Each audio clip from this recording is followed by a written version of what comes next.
Do you say arpeggi or arpeggi? So let me know in the comments. Boy, I sure want to know that. Welcome to the 15th Floor, a Radiohead reaction podcast where a Gen X father, me, Scott, tries to convince his Gen Z son, him, Jacob, that Radiohead is the greatest band of all time. Thanks again for all your likes, your shares, your subscribing, your comments, which are all very kind. You guys have been great. Thank you so much. So to kind of talk about some of the things that have been mentioned, we do see a lot of people talking about how it is that I'm selecting these songs. Right now, the idea has been that I was going to just kind of skip around the library because I don't think the library has any flaws. But then we did Letdown last time, and it broke my heart. It broke my heart. Broke my heart. And I realized, what I've been trying to do is just kind of hit some universally liked, but not necessarily the most acclaimed songs. But what I realized I have to do is I have to convince Jacob first, using some of those acclaimed songs, Radiohead is as awesome as I say it is. And then once he's already in that mindset, he'll start appreciating other songs. I don't know if that's going to be the case, but I do know that that's what I'm going to do from now on, is kind of try to hit him with the hits. But I do appreciate your guys' suggestions. I would love to hear what you guys, especially if you're Gen Z and you love Radiohead, what does a Gen Z-er want to hear from the Radiohead library? The Jacob, actually, as far as your musical tastes go, they're pretty 90s, 2000s rock. So that... he doesn't have normal Gen Z tastes, I think. Yeah, 90s grunge, a bunch of random scattered stuff in the 80s, and then there's a couple bands here and there for the 2000s. Yeah. Like, who do you like now? Imagine Dragons. He's an Imagine Dragons fan. You like Keane? Keane, yeah. I love Keane. A lot of people are suggesting you need to go outside of Radiohead. That's really hard to do because we decided that this channel was going to be a Radiohead reaction podcast. But I understand some people want to see that, especially when you find out that I, a lover of Radiohead, I know nothing of modern music. I know Keane because I love Keane and I love the songwriting of Keane. But outside of that, I know a little bit by The Killers. I know like that Weekend song, the Blinding Lights. Yep. I've heard that one. I know who Ed Sheeran is. He's the guy that looks kind of like a hobbit. And, right? Is that him? Yeah. And I know he sings Shape of Me. Shape of You. Shape of You. And I've heard Adele, and I know Adele has a beautiful voice. I think she's got a gorgeous voice. But I don't know, I don't know Taylor Swift. You like Taylor Swift, right? No. I don't even know the difference between Cardi B and Hannah Montana. What's her name? Miley Cyrus. I know.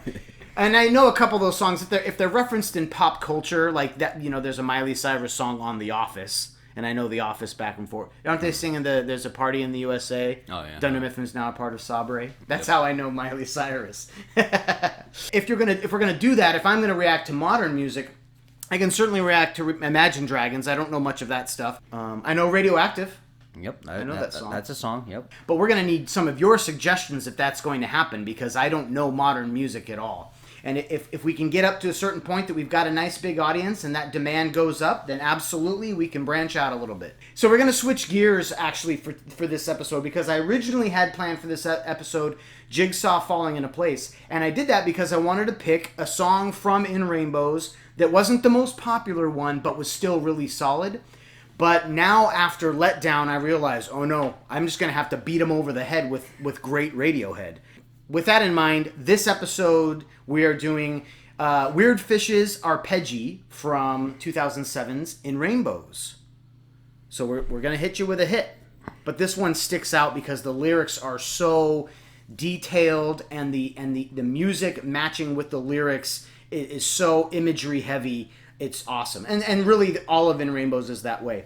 One more thing I do like, I know I'm talking a lot and people don't like that. People like when you talk. This is kind of a weird title. Weird Fishes. The plural of fish is fish. The plural of one fish is fish. Multiple fish. Not usually fishes. That's usually how little children speak. So it's kind of funny that he says weird fishes. And the generally more accepted plural form of arpeggio is arpeggios. Not arpeggi or arpeggi. What do you know about Weird Fish's Arpeggi? Arpeggi.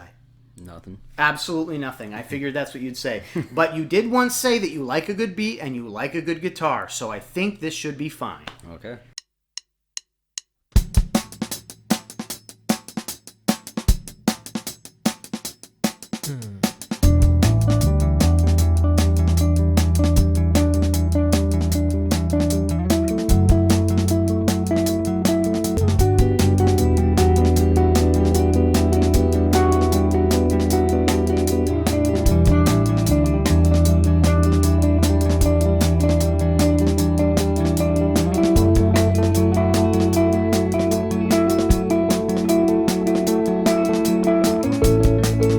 Intro just finished. As you people like to know, I like to stop it at the intro just to talk about the intro.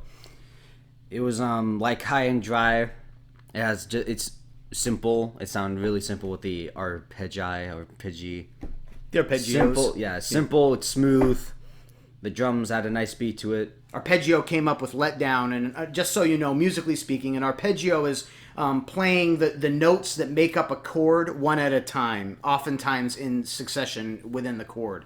But it's basically like if you went up to a piano and played an F chord and you just went up and down the F chord. And it would, and of course you can just go up and down and up an octave and down an octave, and you can really get a lot of interesting. So you'll hear those arpeggios. I do want to point out, just if you're the first time listening, they are very clean arpeggios. The sound from that guitar is very clean right now. The bottom of the sea. Your eyes, they turn me. So this song, a lot of Tom York's song or Radiohead songs I've been listening to, they remind me of this. But this song in particular reminds me of Keen. Just like the way it's laid out, the way he's singing, I don't know, it just reminds me of a Keen song. I would say that Tom Chaplin and Tom York have two of the purest high tenor falsetto voices in rock. And that's why I think I love Keen, especially since they're so melody heavy. Melody heavy. I'd be crazy not to fall. Follow where you lead. Your eyes, they turn me on a phantom. I follow to the end. What he said about the guy in the background. The way out? Yeah, when the background singer just says the way out. The way out? That's Way what out. Way Yeah. out. That's a nice little ad. I like that. Yeah, sometimes backup vocals are backing up the lead singer. Sometimes there are, great timing here, phantom voices in the background, and I think that's more of a phantom voice that almost is part of the melody and not really a background harmony or anything like that. It's just, and Radiohead does that a ton. And unlike Letdown, I know what this guy is saying, so it's a little bit more entertaining to kind of listen and sing along. Yeah, I don't want to talk too much, and I always do, but the imagery is just so good.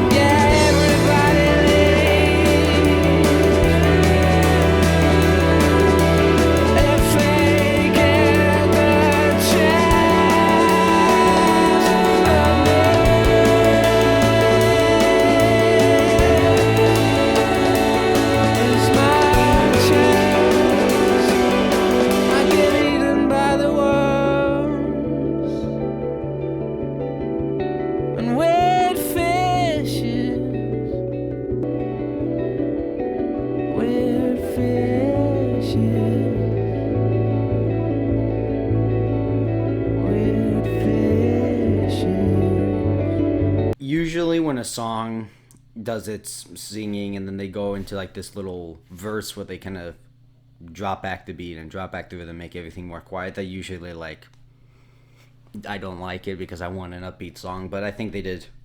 I'm not saying this was amazing, but I did like how they were able to figure something out with this whole song. They were kind of like getting more louder and more upbeat, and then they drop back when he says I get eaten by worms. It's just him singing with a guitar and Yeah. quiet drums, and usually that kind of like throws me off, and I don't like it because I want a song to be rock. But they did that well, especially with the lyrics. I think going back and being quiet was better when it comes to the lyrics. Yeah, at that moment, Yeah. for sure.